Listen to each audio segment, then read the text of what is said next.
Bon Lucas, tu as mis de l'argent de côté ce mois-ci? Bah non papa, j'ai pas beaucoup d'argent de poche, pourquoi veux-tu que je fasse des économies? Mais pour ta retraite Lucas, c'est très important. Mais papa, je n'ai que 13 ans. D'accord, ta retraite ce n'est pas pour tout de suite, mais je veux que tu y penses. Dès maintenant. Se préparer financièrement pour la retraite est une bonne chose, et s'il n'est jamais trop tard pour s'y mettre, le plus tôt est toujours le mieux. Quoi qu'il en soit, il est important de déterminer votre profil. Il existe en France différentes formules que j'appellerais des enveloppes. Il y a pour tous les salariés dans le cadre de l'épargne salariale le PERCO. Il y a pour les travailleurs indépendants les contrats Madelin. Il y a aussi par exemple les PERP qui sont des produits vendus par les différentes banques françaises. Mais vous avez aussi, en dehors de ces enveloppes spécialisées pour la retraite, des produits de moyen long terme qui sont aussi très efficaces et très adaptés, qui sont par exemple une assurance vie, euro ou multisupport, mais également le plan d'épargne en action.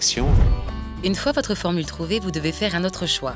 Quel produit d'investissement mettre dans votre enveloppe?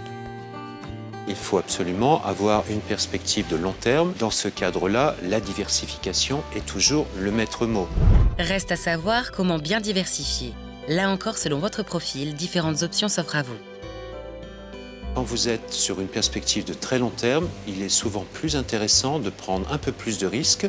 Ça veut dire en pratique en investissant davantage dans des fonds ou des instruments financiers actions. Par contre, quand vous allez vous rapprocher de la liquidation de votre retraite, là, il est en général intéressant de davantage sécuriser vos investissements en gardant bien sûr les mêmes enveloppes, mais en réinvestissant davantage dans des produits plus sécurisés.